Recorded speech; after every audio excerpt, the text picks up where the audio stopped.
저는 이해란입니다. 올해로 55이죠. 사람들은 저를 미술계의 여왕이라 부릅니다. 과장이 아닙니다. 제가 운영하는 현대 미술 갤러리 아르테는 이 나라에서 가장 영향력 있는 공간이니까요. 25살에 빈손으로 시작했습니다.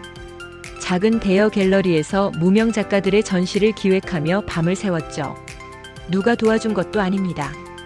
오직 제 안목과 열정만으로 여기까지 왔어요. 지금 아르테는 서울 한복판에 당당히 서 있습니다. 5층짜리 건물 전체가 제 갤러리죠. 지난주 남편 강태호의 개인전이 막을 내렸습니다. 대성공이었어요. 관람객 수는 예상을 훨씬 넘어섰고 작품 판매액도 역대 최고를 기록했죠. 태호는 제가 발굴한 작가입니다. 아니, 솔직히 말하면 제가 만든 작가라고 해야 맞겠네요. 그를 처음 만난 건 10년 전입니다. 홍대 앞 허름한 작업실에서 그림을 그리던 무명 화가였죠. 재능은 있었지만 세상이 알아주지 않았습니다. 저는 그의 가능성을 봤어요. 작업실 월세를 대주고 재료비를 지원했습니다. 명문대 대학원 진학도 제가 밀어줬죠. 결혼은 그 다음에 자연스럽게 이어졌습니다. 10살 연하의 남자와의 결혼이라니 주변에서 말이 많았어요. 하지만 저는 개의치 않았습니다. 태호의 재능을 키우고 싶었고 그가 제 곁에 있길 원했죠. 지금 태호는 유명한 미술대학 교수입니다. 인기 작가로도 확고히 자리 잡았고요. 모두 제가 만든 길이었습니다. 그런데 요즘 뭔가 이상합니다. 개인전이 끝난 후부터 태호는 더 자주 작업실에 머물렀어요. 후속 작업을 준비해야 한다며 새벽까지 집에 오지 않는 날이 늘었죠. 주말에도 학생들 지도가 있다며 외출이 잦았습니다. 처음엔 대수롭지 않게 여겼어요. 성공한 예술가는 바쁜 법이니까요. 하지만 며칠 전 제 마음속에 작은 균열이 생겼습니다. 태호의 작업실에 세탁물을 가지러 갔을 때였습니다. 옷을 챙기다가 바닥에 떨어진 작은 물건을 발견했죠. 커프스 링크였습니다. 고급스러운 은재에 독특한 문양이 새겨져 있었어요. 복잡하게 얽힌 선들이 마치 뱀처럼 보이는 디자인이었죠. 이거 어디서 난 거예요? 제 물음에 태호는 잠시 당황하는 듯 했습니다. 아주 짧은 순간이었지만 저는 놓치지 않았어요. 아, 그거? 지난번 개인전 때 컬렉터 한 분이 선물로 주신 거야. 마음에 들어서 가끔 차고 다녀. 너무 자연스러운 대답이었습니다. 의심할 이유가 없어 보였죠. 저는 그냥 넘어갔어요. 그런데 사흘 후였습니다. 갤러리에서 다음 전시 기획 회의를 하고 있었어요. 수석 큐레이터 유서연이 자료를 넘기며 설명하는데 그녀의 손목에 뭔가 반짝였습니다. 팔찌였죠. 순간 제 심장이 철렁 내려앉았습니다. 그 팔찌의 문양이 태호의 커프스 링크와 똑같았어요. 복잡하게 얽힌 뱀 같은 선들, 독특한 은재 질감까지 완벽히 일치했습니다. 마치 세트처럼 보였죠. 서연아. 제 목소리에 서연이 고개를 들었습니다. 그 팔찌 예쁘네. 어디서 샀어? 아, 이거요? 최근에 선물 받았어요. 제 취향이라 자주 차고 다녀요. 서연은 환하게 웃었습니다. 28배 제자로 받아들여 친딸처럼 키운 아이였죠. 똑똑하고 야심 있는 큐레이터였습니다. 제 후계자로 점 찍어둔 인재였어요. 선물이 너무 취향이 비슷하네, 서연아. 저는 가볍게 웃으며 말했습니다. 하지만 제 손은 차갑게 식어가고 있었죠. 회의가 끝난 후 저는 혼자 사무실에 남았습니다. 창밖을 바라보며 생각에 잠겼어요. 같은 문양의 커프스 링크와 팔찌라니. 우연일까요? 아니면 머릿속이 복잡했습니다. 태호와 서연 둘 다 제가 만든 사람들이었죠. 제 시간과 돈 그리고 애정을 쏟아부은 존재들이었습니다. 밤늦게 집에 돌아왔을 때 태호는 또 작업실에 있었어요. 거실은 텅 비어 있었고 고요했죠. 저는 소파에 앉아 커피를 마셨습니다. 찻잔을 들고 있는 제 손이 미세하게 떨렸어요. 아직 확신할 수는 없었습니다. 하지만 30년간 미술계에서 살아남은 제 직감이 속삭였죠. 뭔가 잘못되고 있다고. 아주 잘못되고 있다고. 저는 찻잔을 내려놓고 눈을 감았습니다. 감정을 추스르며 생각을 정리했어요. 정말 만약에 제 의심이 사실이라면 어떻게 해야 할까요? 화를 내고 소리를 지르는 건 제 방식이 아닙니다. 저는 30년간 이 냉혹한 미술계에서 살아남았어요. 감정이 아닌 전략으로, 직감이 아닌 증거로 움직이는 법을 배웠죠. 그날 밤 저는 결심했습니다. 만약 이것이 배신이라면 저도 그에 걸맞은 응답을 준비하겠다고. 하지만 먼저 확실한 증거가 필요했습니다. 성급하게 움직여선 안 됐죠. 새벽 2시가 넘어서야 태호가 돌아왔습니다. 저는 침실 불을 끈 채 누워 있었어요. 태호는 조용히 씻고 침대에 누웠죠. 어둠 속에서 저는 눈을 뜨고 있었습니다. 옆에 누운 남편의 숨소리를 들으며, 그리고 제 수제자의 손목에 빛나던 팔찌를 떠올리며 밤을 지새웠어요. 미술계의 여왕이라 불리는 저였지만 그날 밤만큼은 그저 불안한 한 여자에 불과했습니다. 하지만 아침이 오면 달라질 거라고 생각했죠. 저는 다시 냉철한 이해란으로 돌아갈 테니까요. 증거를 찾을 겁니다.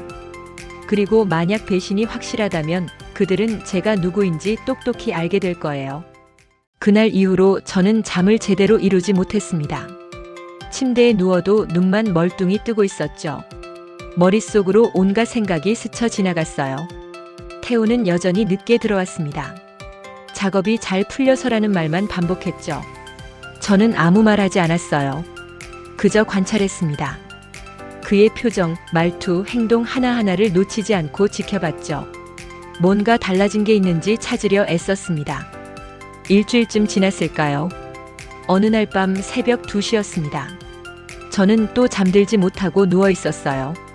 태호는 작업실에서 늦게 들어와 샤워를 하고 있었죠. 그때였습니다. 작업실 화장실에서 작은 소리가 들렸어요. 물소리가 멈추고 태호의 목소리가 새어나왔습니다. 전화 통화를 하고 있었던 거죠. 저는 숨을 죽였습니다. 침대에서 일어나 조심스럽게 작업실 문 쪽으로 다가갔어요. 심장이 미친 듯이 뛰었죠. 응, 나도 보고 싶어. 태호의 목소리였습니다. 하지만 제가 아는 그 목소리가 아니었어요. 너무나 부드럽고 달콤하고 간절했습니다. 10년을 함께 살았지만 단 한 번도 들어보지 못한 음색이었죠. 내일은 힘들어. 그녀가, 아니 괜찮아. 모레 저녁에 보자. 제 심장이 쿵 소리를 내며 떨어지는 것 같았습니다. 그녀라니, 저를 말하는 거겠죠. 태호의 목소리가 계속 이어졌어요. 나의 뮤즈. 그 말에 저는 입술을 깨물었습니다. 뮤즈라고요?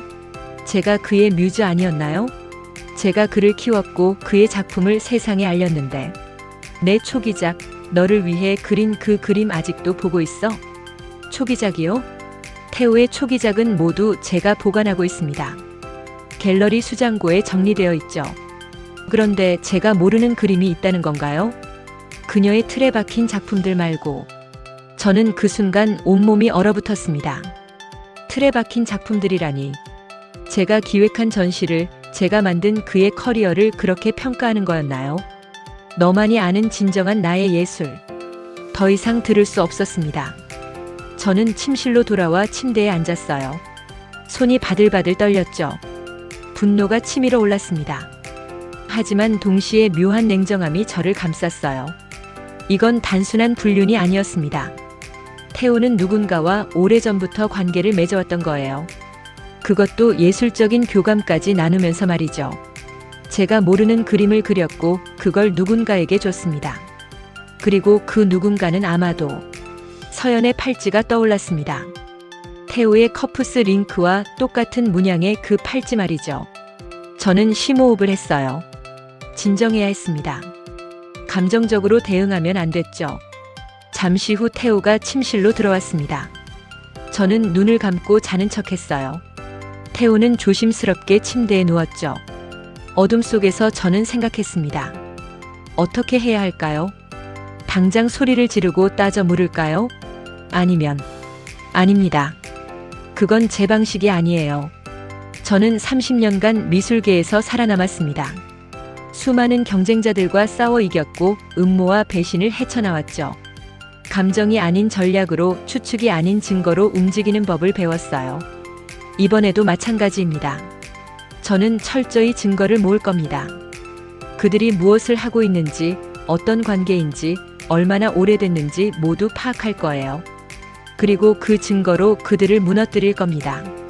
감정적인 추궁이 아니라 완벽한 논리로 말이죠. 다음 날 아침 저는 평소처럼 일어났습니다. 화장을 하고 정장을 입었어요. 거울 속 제 얼굴은 냉정했죠. 오늘 저녁 늦을 거야? 아침 식사를 하며 태호에게 물었습니다. 제 목소리는 평온했어요. 응, 학교에 회의가 있어서. 태호는 자연스럽게 거짓말을 했습니다. 저는 고개를 끄덕였죠. 그래요. 조심해서 다녀와요. 갤러리로 향하는 차 안에서 저는 창밖을 바라봤습니다. 서울의 아침 풍경이 스쳐 지나갔어요. 제 복수는 이미 시작됐습니다. 그들은 아직 모르겠죠. 제가 무엇을 알고 있는지, 무엇을 계획하고 있는지. 미술계의 여왕이라 불리는 저를 우습게 본 대가를 똑똑히 치르게 만들 겁니다. 증거를 모으는 일부터 시작하겠어요. 차근차근 냉정하게 완벽하게 말이죠. 갤러리에 도착했을 때 서연이 현관에서 저를 맞이했습니다. 관장님 안녕하세요. 환하게 웃는 서연을 보며 저도 미소를 지었어요. 오늘 회의 자료 준비됐죠? 네, 완벽하게 준비했습니다. 서연의 손목에서 그 팔찌가 또 반짝였습니다. 저는 아무렇지 않게 고개를 끄덕였죠. 이제 시작입니다. 제 복수의 첫 단계가 말이에요. 다음 날 아침 저는 갤러리 격리팀장 박민수를 불렀습니다. 15년간 함께 일한 신뢰할 수 있는 사람이었죠. 민수 씨, 부탁이 하나 있어요. 저는 사무실 문을 닫고 조용히 말했습니다. 남편 계좌 거래 내역 좀 확인해 줄 수 있나요? 최근 3개월치면 됩니다. 민수는 잠시 놀란 표정을 지었어요. 하지만 곧 이해했다는 듯 고개를 끄덕였죠. 알겠습니다, 관장님. 그는 더 이상 묻지 않았습니다. 저는 그런 그가 고마웠어요. 그리고 갤러리 법인 계좌 흐름도 정밀하게 체크해 주세요. 특히 지난 6개월 동안 부동산 관련 지출이 있었는지 확인해 줘요. 네, 바로 확인하겠습니다. 민수가 나간 후 저는 다른 전화를 걸었습니다. 갤러리 보안 시스템을 관리하는 업체 대표였죠. 안녕하세요, 김 대표님. 이혜란입니다. 아, 관장님. 무슨 일이시죠? 갤러리 내부 CCTV 접속 기록을 확인하고 싶어요. 특정 시간대 영상도 필요하고요. 물론입니다. 언제 시간대를 보시겠습니까? 최근 석 달간 영업 종료 후 시간대요. 특히 밤 10시 이후부터 새벽까지. 김 대표는 잠시 침묵했습니다. 하지만 곧 대답했죠. 내일까지 정리해서 보내드리겠습니다. 고맙습니다. 그리고 김 대표님. 네, 관장님. 이 일은 저와 대표님만 아는 걸로 해주세요. 당연하죠. 걱정 마십시오. 전화를 끊고 저는 의자에 기대 앉았습니다. 이제 기다리는 일만 남았어요. 이틀 후 민수가 두꺼운 파일을 들고 제 사무실로 왔습니다. 관장님 확인했습니다. 그는 조심스럽게 파일을 제 앞에 놓았어요. 저는 천천히 펼쳐봤죠. 태호의 거래 내역이 빼곡했습니다. 대부분 평범한 지출이었어요. 하지만 몇 가지가 눈에 띄었죠. 고급 레스토랑 결제가 한 달에 서너 번씩 있었습니다. 제가 모르는 날짜들이었어요. 그리고 백화점 명품관 결제도 보였죠. 여성 액세서리 매장이었습니다. 이 액세서리 매장 결제 정확히 뭘 샀는지 알 수 있나요? 확인해 봤는데요. 팔찌와 커프스 링크 세트였습니다. 500만 원짜리더군요. 제 예상이 맞았습니다. 그 뱀 문양의 장신구들이었죠. 그리고 관장님 이것 좀 보세요. 민수가 다른 페이지를 펼쳤습니다. 갤러리 법인 명의로 6개월 전에 강남에 부동산을 매입한 기록이 있습니다. 신진 작가 후원 재단 명의로요. 뭐라고요? 저는 그 서류를 집어들었어요. 분명 재단 명의였지만 저는 이런 매입을 승인한 적이 없었습니다. 누가 결제했죠? 서류상으로는 관장님 승인으로 되어 있는데 제가 승인한 적 없어요. 민수는 난처한 표정을 지었습니다. 저는 서류를 다시 자세히 봤죠. 결제 라인을 보니 서연의 서명이 있었어요. 그리고 태우가 자문위원으로 참여한 흔적도 보였습니다. 이 부동산 주소 확인해 봤나요? 네, 강남 청담동에 있는 단독주택입니다. 아틀리에로 개조되어 있다고 하더군요. 저는 서류를 내려놓고 눈을 감았습니다. 제 돈으로 그들의 미래 장소를 마련해준 꼴이었어요. 그날 저녁 김 대표에게서 CCTV 영상 파일이 도착했습니다. 저는 혼자 사무실에 남아 영상을 확인했죠. 처음엔 별다른 게 없었어요. 그냥 빈 갤러리 내부만 비춰졌습니다. 하지만 특정 날짜의 영상에서 뭔가 보였습니다. 영업 종료 후 밤 11시쯤 태우와 서연이 갤러리에 들어왔어요. 둘은 전시장을 지나 지하로 내려갔죠. 지하에는 귀중한 작품들을 보관하는 금고가 있습니다. 특히 청사 컬렉션이라 불리는 최고가 작품들이 보관된 특별 금고가 있었어요. 영상 속 두 사람은 그 금고 앞에 오래 서 있었습니다. 무언가 이야기를 나누는 듯 했죠. 정확한 대화 내용은 들리지 않았지만 분위기가 심상치 않았어요. 서연이 태블릿으로 뭔가를 보여주자 태호가 고개를 끄덕였습니다. 둘은 진지한 표정으로 계속 대화했죠. 그 장면이 30분 넘게 이어졌어요. 저는 다른 날짜의 영상도 확인했습니다. 비슷한 장면이 여러 번 반복됐죠. 태호와 서연은 정기적으로 밤늦게 만나 금고 앞에서 시간을 보냈어요. 청사 컬렉션은 국내 최고의 현대미술 작품 모음입니다.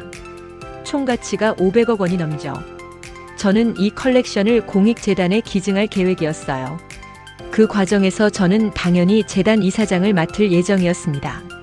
그런데 이 둘이 왜 그 금고 앞에서? 순간 깨달았습니다. 단순한 불륜이 아니었어요. 이들은 제 갤러리, 제 재산, 제 권력을 노리고 있었던 겁니다. 저는 의자에 깊이 기대 앉았습니다. 손이 떨렸지만 이번엔 분노 때문만은 아니었어요. 오히려 묘한 각성이 일었죠. 이들은 치밀하게 계획을 세웠습니다. 제가 모르는 사이에 차근차근 준비해왔던 거예요. 하지만 이들은 한 가지를 잊었습니다. 저는 30년간 이 세계에서 살아남은 사람이에요.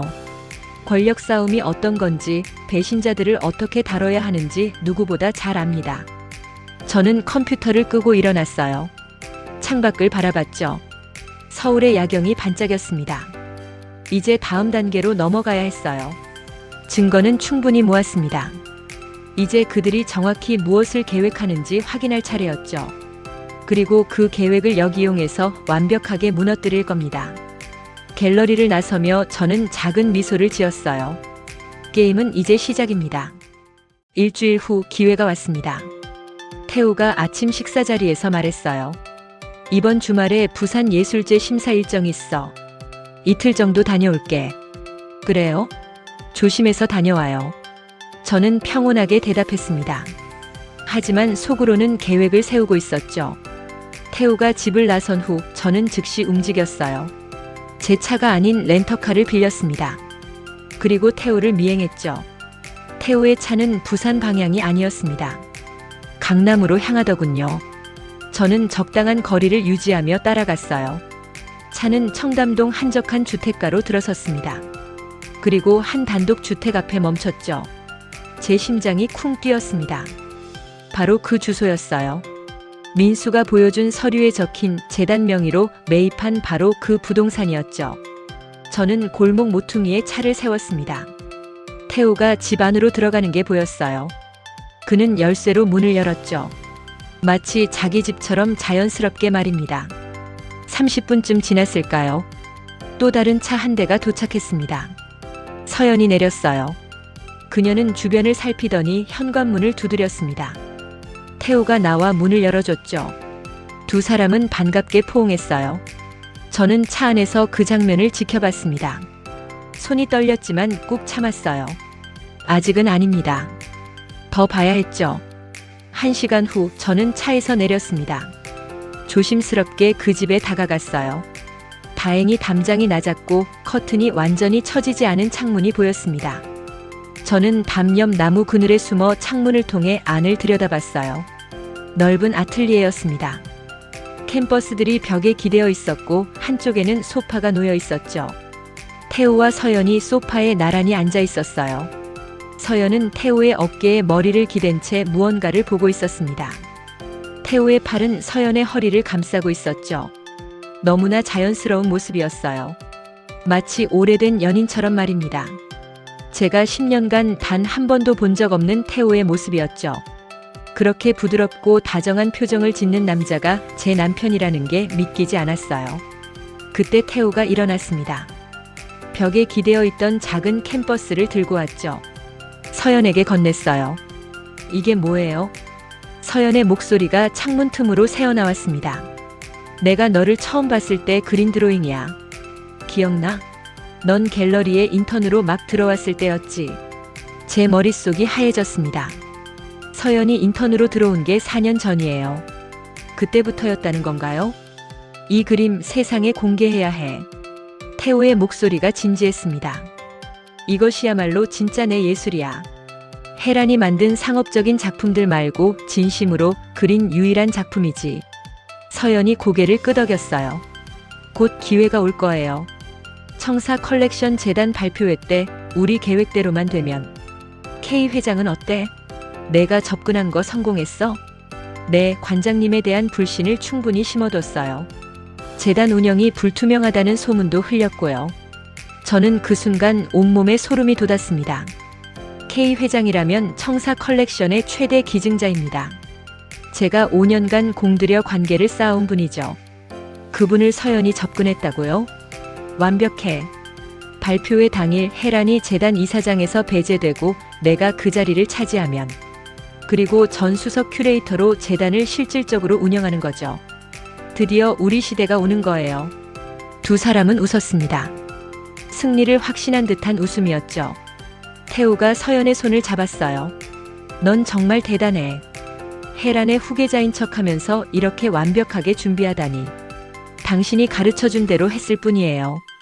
인내심을 갖고 기다리라고 하셨잖아요. 곧 끝나. 혜란은 자기가 만든 성에서 쫓겨날 거야. 그 오만한 여자가 무너지는 걸 보는 게 얼마나 기다려졌는지.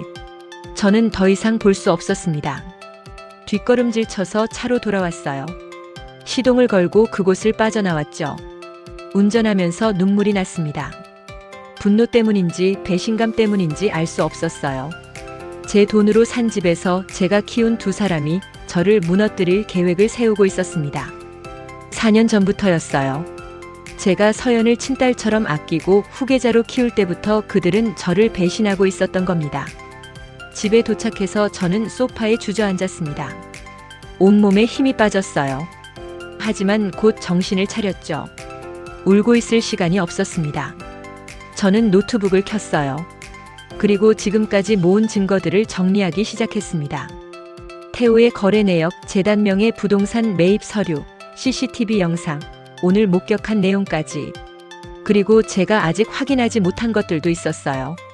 서연이 K 회장에게 무슨 말을 했는지, 정확히 어떤 계획을 세웠는지. 저는 수첩을 펼쳤습니다. 거기에 해야 할 일들을 적어 내려갔어요. 먼저 K 회장을 만나야 했습니다. 서연이 흘린 소문이 무엇인지 파악해야 했죠. 그리고 법률 자문을 받아야 했어요. 재단 명의로 무단 매입한 부동산건, 업무상 배임 가능성을 검토해야 했습니다. 마지막으로 청사 컬렉션 발표회 준비를 완벽하게 해야 했죠. 그들이 저를 무너뜨리려는 바로 그 자리에서 제가 그들을 무너뜨릴 테니까요. 밤이 깊어갔습니다. 저는 창밖을 바라봤어요. 오만한 여자라고 했죠? 자기가 만든 성에서 쫓겨날 거라고요? 저는 작게 웃었습니다. 그들은 착각하고 있어요. 이 성을 만든 게 누군지, 이 세계의 진짜 여왕이 누군지 잊은 겁니다. 곧 깨닫게 될 거예요. 저를 적으로 만든 게 얼마나 큰 실수였는지 말이죠. 복수는 차갑게 익어가고 있었습니다. 그리고 그 결실을 거둘 날이 다가오고 있었어요. 저는 노트북을 닫고 일어섰습니다. 거울 속 제 얼굴은 냉정했죠. 미술계의 여왕 이에라는 절대 무릎 꿇지 않습니다. 게임은 이제 막 클라이맥스를 향해 가고 있었어요. 다음 날부터 저는 본격적으로 움직였습니다. 먼저 K 회장을 만났어요. 그분의 사무실을 찾아갔죠. 회장님, 오랜만입니다. 아, 관장님. 무슨 일로 오셨습니까? K 회장의 표정이 예전 같지 않았어요. 어딘가 경계하는 듯한 느낌이었죠. 청사 컬렉션 재단건으로 말씀드릴 게 있어서요. 아, 회장님은 잠시 망설이더니 입을 열었습니다. 사실 관장님, 제가 듣기론 재단 운영에 약간 문제가 있다고 하던데요. 문제라니요? 자금 운용이 불투명하다는 얘기를 들었습니다. 그리고 관장님이 너무 독단적으로 결정을 내리신다고. 저는 속으로 웃었어요. 서연이 흘린 소문이 이거였군요. 회장님, 혹시 그 말씀 누구한테 들으셨죠? 유 큐레이터가 우연히 제게 우려를 표하더군요. 젊은 친구가 재단의 미래를 걱정하는 것 같아서. 그렇군요. 저는 가방에서 서류 뭉치를 꺼냈습니다. 회장님, 이것 좀 보시죠. 지난 5년간 우리 갤러리와 재단의 모든 회계 장부입니다. 외부 회계 법인의 감사 결과도 함께 있어요. K 회장은 서류를 받아들었습니다. 천천히 넘겨보시더니 고개를 끄덕였죠. 완벽하게 투명하네요. 네, 저는 단 한 푼도 사적으로 사용한 적 없습니다. 하지만 제 직원 중 일부는 그렇지 못한 것 같네요. 저는 또 다른 서류를 냈습니다. 재단 명의로 무단 매입한 청담동 부동산 서류였죠. 이건 제가 승인하지 않은 부동산 매입건입니다. 재단 명의지만 제 결제 없이 진행됐어요. 현재 사적으로 사용되고 있고요. K 회장의 표정이 굳어졌습니다. 누가 이런 일을? 유서연 큐레이터와 제 남편이 공모했습니다. 증거는 충분히 확보했어요. 회장님은 한숨을 쉬었습니다. 제가 속았군요. 회장님을 탓하는 게 아닙니다. 서연은 원래 영리한 아이였으니까요. 다만 그 영리함을 잘못된 곳에 쓴 거죠. 저는 자리에서 일어났어요. 발표회는 예정대로 진행하겠습니다. 회장님도 참석해 주시죠. 흥미로운 광경을 보실 수 있을 겁니다. 갤러리로 돌아와 저는 변호사를 불렀습니다. 김 변호사는 15년간 제 법률 자문을 맡아온 사람이었죠. 관장님, 자료 다 검토했습니다. 어때요? 명백한 업무상 배임입니다. 재단 자금을 무단으로 사용했고 이를 사적 용도로 전용했어요. 형사처벌 대상입니다. 불륜 관계도 입증 가능한가요? CCTV 영상과 관장님의 목격 진술, 그리고 금융거래 내역이 있으니 충분합니다. 이혼 소송에서 유리한 위치를 점할 수 있어요. 재산 분할은요? 강태우 교수의 작품 대부분이 관장님의 초기 투자로 만들어졌다는 증거가 있습니다. 갤러리 자금과 관장님 개인 자금이 투입됐죠. 따라서 재산 형성에 관장님의 기여도가 압도적으로 높습니다. 저는 고개를 끄덕였어요. 소송 준비 시작하세요. 발표회 다음 날 바로 제기할 겁니다. 그날 저녁 저는 혼자 사무실에 남았습니다. 책상 서랍을 열어 작은 상자를 꺼냈어요. 태호의 커프스 링크와 서연의 팔찌 사진이 들어있었습니다. 저는 그 사진을 자세히 들여다봤죠. 복잡하게 얽힌 뱀 문양이었어요. 그런데 자세히 보니 그냥 뱀이 아니었습니다. 어딘가 서명 같은 느낌이 들었죠. 저는 갤러리 수장고로 내려갔습니다. 태호의 초기 작품들이 보관된 구역으로 갔어요. 한 작품 한 작품 살펴봤습니다. 그리고 드디어 찾았죠. 태호가 무명 시절 그린 작은 드로잉이었어요. 구석에 작은 서명이 있었는데 바로 그 뱀 문양이었습니다. 10년 전 태호의 서명 인장이었던 거예요. 저도 잊고 있었던 겁니다. 이 문양으로 만든 커프스 링크와 팔찌를 나눠 가졌다는 건 그들의 관계가 예술적 뿌리부터 시작됐다는 의미였죠. 서연이 인턴으로 들어오기 전부터였을 수도 있어요. 어쩌면 태호는 처음부터 저를 이용할 생각이었을지도 모릅니다. 저는 그 드로잉을 사진으로 찍었어요. 증거 자료에 추가할 겁니다. 다시 사무실로 돌아와 저는 마지막 확인 작업을 했습니다. 서연이 K 회장에게 보낸 이메일을 추적했어요. 갤러리 서버에 기록이 남아 있었죠. 법인 이메일로 보낸 거라 접근이 가능했습니다. 이메일 내용은 교묘했어요. 직접적으로 비난하지 않으면서도 의구심을 심는 방식이었죠. 회장님, 최근 재단 운영에 대해 내부적으로 우려가 있습니다. 투명성 문제가 제기되고 있어요. 관장님의 독단적 결정으로 인해 재단의 방향성에 혼란이. 모두 근거 없는 음해였습니다. 하지만 교묘하게 포장되어 있었죠. 저는 그 이메일들을 모두 출력했어요. 발표회 때 공개할 자료에 포함시킬 겁니다. 밤 11시쯤 태호에게서 전화가 왔습니다. 여보, 나 내일 저녁에 들어갈게. 심사가 생각보다 오래 걸려서. 그래요. 조심해서 다녀와요. 저는 평온하게 대답했어요. 목소리에는 아무 감정도 담지 않았습니다. 전화를 끊고 저는 창밖을 바라봤죠. 이제 모든 준비가 끝났습니다. 증거도 완벽하고 법적 검토도 끝났어요. K 회장도 제 편입니다. 청사 컬렉션 발표회는 일주일 후였어요. 태우와 서연은 그날이 자신들의 승리의 날이라고 믿고 있겠죠. 하지만 그건 착각입니다. 그날은 제가 그들을 완전히 무너뜨리는 날이 될 테니까요. 저는 다이어리를 펼쳤습니다. 발표회 날짜에 빨간 동그라미를 쳤어요. 심판의 날. 작게 속삭이며 저는 미소를 지었습니다. 미술계의 여왕은 절대 지지 않아요. 특히 자신이 만든 성에서는 더더욱 말이죠. 복수는 완벽하게 준비되고 있었습니다. 이제 그날만 기다리면 됐어요. 드디어 그날이 왔습니다.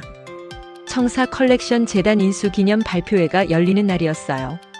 갤러리 대강당에는 미술계 주요 인사들이 모두 모였습니다. 저는 검은색 정장을 입었어요. 머리를 단정하게 올리고 최소한의 액세서리만 착용했죠. 전쟁에 나가는 장군처럼 말입니다. 발표회 1시간 전 저는 무대 뒤에서 최종 점검을 했어요. 프레젠테이션 파일을 다시 확인했죠. 증거 영상, 서류, 이메일 기록까지 모두 순서대로 정리되어 있었습니다. 관장님, 손님들이 거의 다 도착하셨습니다. 민수가 알려줬어요. 태우 교수와 유 큐레이터도요? 네, 맨 앞줄에 앉아 계십니다. 저는 고개를 끄덕였습니다. 완벽하군요. 객석을 살짝 들여다봤어요. 태우와 서연이 나란히 앉아 있었습니다. 둘 다 자신감 넘치는 표정이었죠. 서연은 새 정장을 입고 있었어요. 승리를 확신한 듯한 미소를 짓고 있었습니다. 태우도 마찬가지였죠.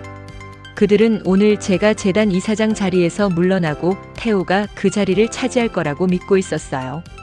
K 회장도 보였습니다. 저와 눈이 마주치자 작게 고개를 끄덕였죠. 준비됐다는 신호였어요. 정각 오후 2시 발표회가 시작됐습니다. 사회자가 먼저 청사 컬렉션의 의의를 설명했어요. 그리고 K 회장의 인사말이 이어졌죠. 오늘 이 자리에서 중대한 발표가 있을 것입니다. 여러분 모두 집중해 주시기 바랍니다. 회장님의 의미심장한 말에 장내가 술렁였어요. 드디어 제 차례가 왔습니다. 이해란 관장님 나와주시죠. 사회자의 안내에 저는 무대로 걸어 나갔어요. 조명이 눈부셨지만 침착했습니다. 연단에 섰죠. 수백 명의 시선이 저를 향했어요. 안녕하십니까, 이해란입니다. 저는 차분하게 말문을 열었습니다. 오늘 이 자리는 청사 컬렉션의 미래를 논하는 자리입니다. 하지만 그에 앞서 제가 먼저 발표할 것이 있습니다.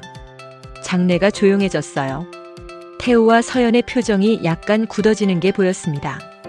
저는 오늘부로 강태우 교수와의 이혼을 결정했습니다. 순간 장내가 술렁였어요. 사람들이 웅성거렸죠.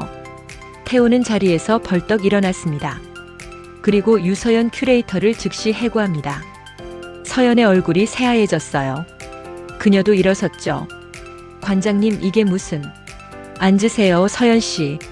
아직 할 말이 많습니다. 제 목소리는 차가웠습니다. 서연은 떨리는 손으로 자리에 다시 앉았어요. 저는 리모컨을 눌렀습니다.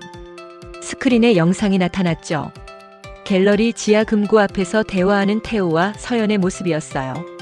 여러 날짜의 영상이 이어졌습니다. 이들은 지난 수개월간 업무 시간 외에 정기적으로 만나 청사 컬렉션에 대해 논의했습니다. 저를 배제하고 말이죠. 다음 화면이 나타났어요. 청담동 아틀리에 매입 서류였습니다. 이 부동산은 재단 명의로 매입됐지만 제 승인 없이 진행됐습니다. 현재 강태우 교수와 유서연 큐레이터의 사적 공간으로 사용되고 있죠. 장내가 더욱 술렁였어요. 사람들이 서로 속삭였습니다. 제 돈으로 산 집에서. 저는 잠시 멈췄어요. 감정을 추스르고 다시 말했습니다. 제가 믿고 키운 두 사람이 저를 배신할 계획을 세웠습니다. 다음 화면은 서연이 K 회장에게 보낸 이메일들이었어요. 유 큐레이터는 재단의 최대 기증자인 K 회장님께 저에 대한 허위 정보를 유포했습니다. 재단 운영이 불투명하다는 근거 없는 소문을 퍼뜨렸죠. K 회장이 고개를 끄덕였습니다. 이를 확인하는 제스처였어요. 이 모든 것의 목적은 하나였습니다. 저를 재단 이사장 자리에서 밀어내고 강태우 교수를 앉히려는 쿠데타였죠. 저는 태우와 서연을 바라봤어요. 두 사람은 창백한 얼굴로 앉아 있었습니다. 진정한 예술은, 저는 천천히 말했습니다. 타인의 헌신을 짓밟고 피어나는 것이 아닙니다. 제 목소리가 강당에 울렸어요. 그리고 저는 오늘 제 성을 지키는 예술을 보여드리겠습니다. 마지막 화면이 나타났습니다. 청담동 아틀리에에서 찍은 영상이었어요. 태우와 서연이 포옹하는 장면, 다정하게 대화하는 모습들이 이어졌죠. 이들의 관계는 단순한 업무 협력이 아니었습니다. 불륜 관계였고 동시에 사업적 공모 관계였어요. 장내가 완전히 침묵에 빠졌습니다. 모두가 충격에 휩싸인 표정이었죠. 태우가 자리에서 일어났어요. 혜란, 이건 오해야. 설명할 기회를. 앉으세요, 강 교수님. 저는 차갑게 말했습니다. 법정에서 설명하시죠. 제 변호사가 이미 이혼 소송과 업무상 배임 고소를 준비했으니까요. 서연이 떨리는 목소리로 말했어요. 관장님, 저는 그냥.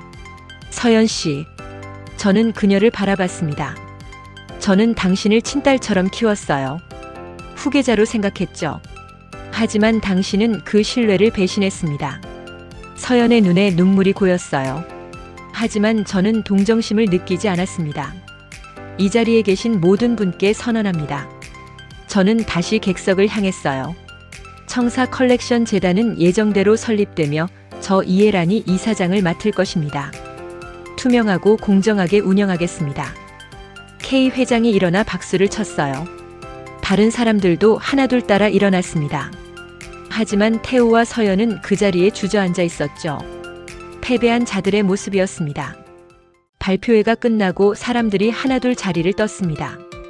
태우와 서연은 마지막까지 남아 있었어요. 저는 무대에서 내려와 그들 앞에 섰습니다. 태우가 떨리는 목소리로 말했어요. 혜란, 우리 얘기 좀. 할 말 없습니다. 저는 단호하게 말했죠. 10년간 당신을 믿었어요.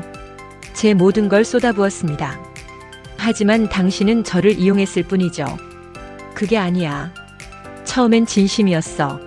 하지만 뭡니까? 더 젊고 예쁜 여자가 나타났나요? 아니면 제가 너무 강해서 부담스러웠나요? 태우는 대답하지 못했습니다. 저는 서연을 봤어요. 서연 씨 4년이었죠? 제 곁에서 배우면서 동시에 저를 배신할 계획을 세웠던 시간이요. 관장님, 저는. 변명하지 마세요. 당신은 영리한 사람이에요. 모든 걸 알고 선택한 거잖아요. 서연이 고개를 떨궜습니다. 짐 싸세요. 오늘 안으로 갤러리에서 나가야 합니다. 개인 물품 외에는 아무것도 가져갈 수 없어요. 저는 돌아섰습니다. 더 이상 그들과 할 말이 없었어요. 뒤에서 태우의 목소리가 들렸습니다. 혜란, 내 작품들은, 내 명성은. 저는 멈춰섰죠. 돌아보지 않고 말했습니다. 당신 작품의 대부분은 제 투자로 만들어졌어요. 재료비, 작업실, 홍보, 전시 비용까지 모두 제 돈이었죠. 법정에서 그 사실이 밝혀질 겁니다. 그럼 나는, 당신은 이제 아무것도 아닙니다. 저는 다시 걸었어요. 그들의 무너지는 소리를 뒤로 한 채 갤러리 밖으로 나왔습니다. 저녁 공기가 차가웠어요. 저는 깊게 숨을 들이마셨죠. 끝났습니다. 길고 고통스러운 배신의 드라마가 막을 내린 거예요. 하지만 이제 시작이기도 했습니다. 진짜 복수는 이제부터였죠. 차에 올라타며 저는 변호사에게 전화를 걸었어요. 김 변호사님, 내일 아침 일찍 소송 제기해주세요. 이혼 소송과 형사고소 모두요. 알겠습니다, 관장님. 준비는 다 되어 있습니다. 전화를 끊고 저는 창밖을 바라봤습니다. 서울의 야경이 반짝였어요. 제가 30년간 지켜온 이 도시, 이 미술계에서 저는 살아남을 겁니다. 아니, 살아남는 것 이상을 해낼 거예요. 더 강한 여왕으로 돌아올 테니까요. 집에 도착했을 때 집은 텅 비어 있었습니다. 태우의 흔적들이 여기저기 보였지만 이제 곧 사라질 것들이었죠. 저는 거실 소파에 앉아 와인 한 잔을 따랐어요. 천천히 마시며 오늘 있었던 일을 되새겼습니다. 완벽했어요. 모든 것이 계획대로 진행됐죠. 그들의 얼굴, 무너지는 표정, 패배를 인정하는 모습이 선명했습니다. 저는 작게 미소를 지었어요. 이것이 배신의 대가입니다. 미술계의 여왕을 적으로 만든 대가죠. 그날 밤 저는 처음으로 편안하게 잠들었습니다. 지난 몇 주간의 불면증이 거짓말처럼 사라졌어요. 악몽도 없었습니다. 오직 평온함만이 저를 감쌌죠. 왜냐하면 이제 모든 것이 제자리를 찾았으니까요. 일주일 후 이혼 소송이 정식으로 시작됐습니다. 법정에 들어서는 순간 태호와 마주쳤어요. 그는 초라한 모습이었습니다. 며칠 사이에 얼굴이 많이 수척해졌더군요. 저는 아무 감정 없이 그를 스쳐 지나갔습니다.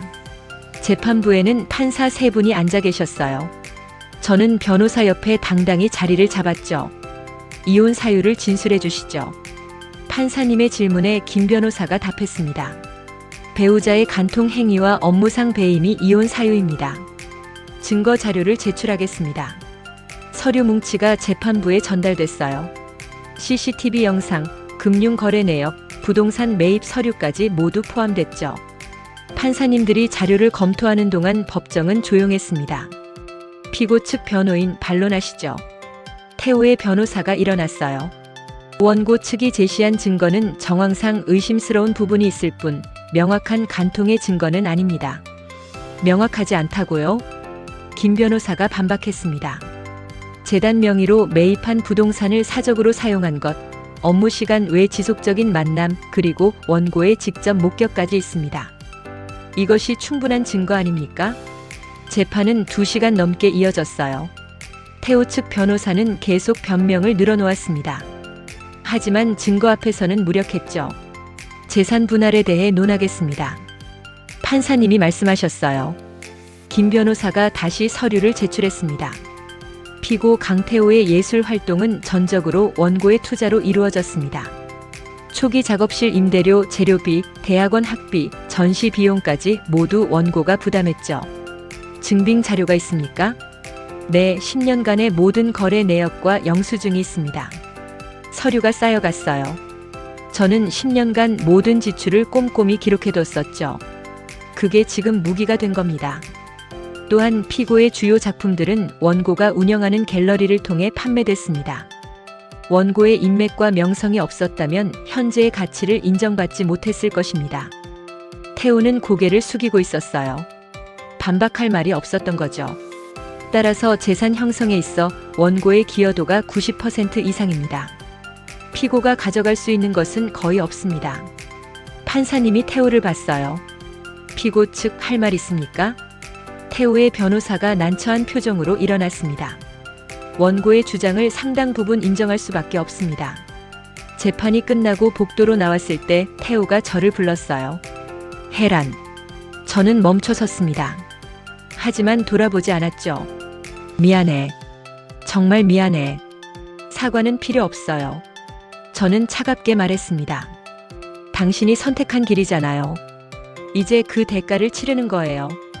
내 작품들은, 내 커리어는 모두 사라질 겁니다. 저는 돌아봤어요. 태호의 눈을 똑바로 바라봤죠. 당신은 후원자의 그림자였을 뿐이에요. 이제 그 사실을 모두가 알게 될 겁니다. 태호의 얼굴이 일그러졌습니다. 한 달 후 판결이 나왔어요. 이혼 승소, 재산 분할에서 제가 95%를 가져가게 됐죠. 태호는 단 5%만 받을 수 있었습니다. 게다가 업무상 배임 혐의도 인정됐어요. 태호와 서연 모두 형사처벌 대상이 됐죠. 그 소식이 미술계에 퍼지자 반응은 즉각적이었습니다. 태호의 교수직이 박탈됐어요. 대학 측은 윤리규정 위반을 이유로 그를 해고했죠. 그의 작품 가치도 폭락했습니다. 후원자의 돈으로 만든 작품, 진정성 없는 예술이라는 평가가 쏟아졌어요. 한때 억 단위로 거래되던 그의 그림이 이제는 팔리지도 않았습니다. 서연은 더 비참했어요. 미술계에서 영구 제명됐죠. 어떤 갤러리도 어떤 미술관도 그녀를 받아주지 않았습니다. 신뢰를 배신한 큐레이터는 이 업계에서 살아남을 수 없었어요. 저는 그 모든 소식을 담담하게 들었습니다. 동정심은 들지 않았어요. 이것이 정의였으니까요. 어느 날 저녁 갤러리 직원들이 작은 파티를 열어줬습니다. 관장님 축하드립니다. 민수가 샴페인 잔을 건넸어요. 고생 많으셨습니다. 다른 직원들도 축하 인사를 건넸죠. 저는 그들을 바라보며 미소를 지었습니다. 고마워요, 여러분. 여러분이 있어서 이겨낼 수 있었어요. 파티가 끝나고 혼자 남았을 때 저는 갤러리를 천천히 걸었습니다. 5층짜리 건물 전체가 제 공간이었어요. 제가 30년간 일궈낸 성이었죠. 한때 이 성을 빼앗기려던 자들이 있었습니다. 하지만 그들은 실패했어요. 왜냐하면 이곳의 진짜 주인은 바로 저 이해란이니까요. 창밖으로 서울의 야경이 보였습니다. 저는 와인 잔을 들어 창밖을 향해 가볍게 들어올렸죠. 나의 승리를 위하여. 작게 속삭이며 저는 와인을 마셨습니다. 달콤하고 깊은 맛이었어요. 승리의 맛이었죠. 이제 새로운 시작이었습니다. 배신자들을 지워낸 깨끗한 캔버스 위에 저는 새로운 그림을 그릴 거예요. 더 아름답고 더 강한 작품을 말이죠. 미술계의 여왕은 무너지지 않았습니다. 오히려 더 강해졌어요. 그리고 이 승리는 영원히 기억될 겁니다. 8개월이 흘렀습니다. 저는 갤러리 아르테를 완전히 새롭게 단장했어요. 리모델링이 끝난 건물은 전보다 훨씬 세련됐습니다. 흰색과 회색을 기조로 한 미니멀한 인테리어였죠. 제 취향 그대로였어요. 10년간 태호의 취향에 맞춰 살았던 흔적을 모두 지웠습니다. 이제 이곳은 온전히 저만의 공간이었죠. 새로 개관한 갤러리의 첫 전시는 젊은 여성 조각가의 작품이었어요. 32살의 김지우 작가였습니다. 무명이었지만 재능이 넘쳤죠. 저는 그녀의 작업실을 방문했을 때를 기억해요. 낡은 건물 옥상에 마련된 작은 공간이었습니다. 작품을 보여줄 수 있을까요? 제 물음에 지우는 조심스럽게 천을 걷어냈어요. 거기엔 놀라운 조각 작품이 있었죠. 여성의 몸을 형상화한 작품이었는데 강인하면서도 우아했습니다. 상처가 있었지만 그것이 오히려 아름다움을 더했어요. 이건 저는 말문이 막혔습니다. 살아남은 자의 모습이에요. 지우가 조용히 말했어요. 상처받았지만 그래도 계속 서 있는 여자의 모습이요. 그 순간 저는 깨달았습니다. 이것이 진정한 예술이라는 걸 말이죠. 누군가를 배신하거나 이용해서 만든 게 아니라 진심과 열정으로 빚어낸 작품이었어요. 제 갤러리에서 전시하시겠어요? 제 제안에 지우의 눈이 커졌습니다. 정말요? 하지만 저는 아직 무명인데. 재능은 무명과 상관없어요. 당신은 충분히 훌륭한 작가예요. 저는 그녀를 후원하기 시작했습니다. 하지만 예전처럼 통제하거나 소유하려 들지 않았어요. 그저 필요한 것을 지원하고 그녀가 자유롭게 작업할 수 있도록 도왔죠. 개관 전시는 대성공이었습니다. 미술계 인사들이 모두 찾아왔어요. 그들은 지우의 작품에 감탄했죠. 관장님의 안목은 역시 대단합니다. 한 컬렉터가 말했어요. 이번에도 보석을 발견하셨네요. 저는 미소를 지었습니다. 보석은 항상 있었어요. 그걸 알아보는 눈이 필요할 뿐이죠. 전시 오프닝 파티가 끝나갈 무렵 민수가 제게 다가왔습니다. 관장님 소식 들으셨어요? 무슨 소식이요? 강태호 전 교수가 지방의 문화센터에서 시간 강사로 일한다더군요. 그것도 주 이틀만이라고. 저는 고개를 끄덕였어요. 예상했던 일이었죠. 유서연은요? 해외 어디선가 온라인으로 그림을 판다고 합니다. 짝퉁 그림들이래요. 저는 와인 잔을 들었습니다. 천천히 마시며 생각에 잠겼죠. 불쌍하다는 생각은 들지 않았어요. 동정심도 느껴지지 않았습니다. 그들은 스스로 선택했어요. 배신을 선택했고 탐욕을 선택했죠. 이제 그 결과를 살고 있을 뿐입니다. 관장님은 정말 대단하세요. 민수가 감탄하듯 말했어요. 복수를 완벽하게 해내셨잖아요. 복수라. 저는 고개를 저었습니다. 이건 복수가 아니에요, 민수 씨. 정의였어요. 정의요? 내 잘못을 바로잡은 거죠. 도둑질한 자들에게 대가를 치르게 한 겁니다. 저는 갤러리를 둘러봤어요. 새하얀 벽, 세련된 조명, 그리고 그 속에서 빛나는 지우의 작품들. 모든 게 완벽했습니다. 가장 위대한 예술은 저는 혼잣말처럼 속삭였어요. 썩은 부분을 과감히 잘라내고 새로운 구도를 창조하는 법이죠. 민수가 고개를 끄덕였습니다. 그날 밤 혼자 남았을 때 저는 5층 옥상으로 올라갔어요. 서울의 야경이 한눈에 들어왔습니다. 반짝이는 불빛들, 끝없이 펼쳐진 도시의 풍경이 아름다웠죠. 10년 전 태우를 만났을 때도 이 자리에 섰었어요. 그때 저는 사랑에 빠진 여자였습니다. 지금은 다릅니다. 저는 더 이상 누군가에게 기대지 않아요. 혼자서도 충분히 강하니까요. 휴대폰이 울렸습니다. 지우에게서 온 문자였어요. 관장님, 오늘 정말 감사했어요. 관장님 덕분에 꿈을 이룰 수 있었어요. 평생 은혜를 잊지 않겠습니다. 저는 미소를 지으며 답장을 보냈습니다. 지우 씨의 재능 덕분이에요. 앞으로도 좋은 작품 기대할게요. 휴대폰을 내려놓고 저는 다시 야경을 바라봤어요. 이제 저는 진정으로 자유로웠습니다. 배신자들에게서, 과거에서, 모든 것에서 자유로워졌죠. 새로운 삶이 시작됐어요. 더 강하고 더 지혜로운 저로 살아갈 삶이었습니다. 저는 이제 제 인생의 진정한 걸작을 만들 겁니다. 밤하늘을 향해 저는 선언했어요. 바람이 불어왔습니다. 차갑지만 상쾌한 바람이었죠. 30년간 일궈온 제 성은 여전히 굳건했어요. 아니, 전보다 더 단단해졌습니다. 배신을 겪었지만 무너지지 않았어요. 상처를 입었지만 더 강해졌죠. 저는 미술계의 여왕입니다. 그 누구도 제 자리를 빼앗을 수 없어요. 태우는 착각했어요. 저를 후원자로만 봤죠. 하지만 저는 그 이상이었습니다. 저는 창조자였어요. 제 힘으로 이 모든 걸 만들어냈죠. 그리고 앞으로도 계속 만들어갈 겁니다. 더 아름다운 것들을, 더 가치 있는 것들을 말이죠. 옥상 난간에 기대서서 저는 서울을 내려다봤습니다. 이 도시 어딘가에서 태우와 서연이 초라하게 살아가고 있겠죠. 후회하며 무너진 꿈을 붙들고 있을 거예요. 하지만 저는 다릅니다. 저는 여전히 이 자리에 서 있어요. 당당하게, 자랑스럽게 말이죠. 시계를 보니 자정이 넘었습니다. 저는 갤러리 안으로 들어갔어요. 각 층의 불을 하나씩 끄며 내려왔죠. 마지막으로 1층 전시장을 지나갈 때 지우의 조각 작품이 어둠 속에서도 빛났습니다. 살아남은 자의 모습. 그녀가 말했던 그 의미가 이제는 완전히 이해됐어요. 저도 살아남았습니다. 배신과 고통을 겪었지만 그것을 이겨냈죠. 그리고 이제 더 강한 모습으로 서 있어요. 문을 잠그고 갤러리를 나서며 저는 뒤돌아봤습니다. 아르테 갤러리의 간판이 은은하게 빛나고 있었어요. 제 이름으로 된, 제가 만든 제 것인 이 공간. 아무도 이걸 빼앗을 수 없습니다. 왜냐하면 저는 이해란이니까요. 미술계의 여왕이니까요. 그리고 이제 막 제 인생의 가장 아름다운 챕터를 시작하는 예술가니까요.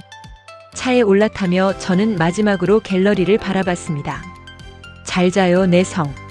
작게 속삭이며 저는 시동을 걸었어요. 집으로 가는 길 라디오에서 클래식이 흘러나왔습니다. 베토벤의 운명 교향곡이었죠. 격렬하지만 아름다운 선율이 차 안을 채웠어요. 저는 그 음악에 맞춰 작게 고개를 끄덕였습니다. 제 인생도 이 곡처럼 격렬했어요. 하지만 결국 아름다운 결말을 맞이했죠. 배신에 무릎 꿇지 않았습니다.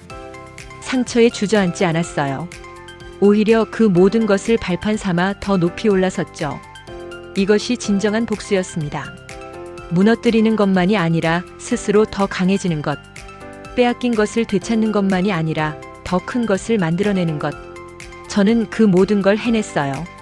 집에 도착했을 때 저는 편안한 마음으로 침대에 누웠습니다.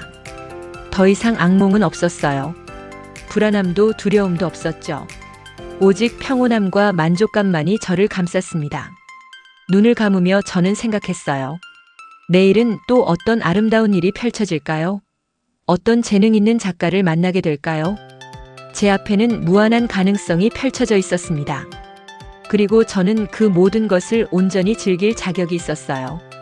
왜냐하면 저는 살아남았고 이겼으니까요. 미술계의 여왕 이해란. 그 이름은 앞으로도 오랫동안 이 세계에 울려 퍼질 겁니다. 당당하게, 자랑스럽게, 영원히 말이죠.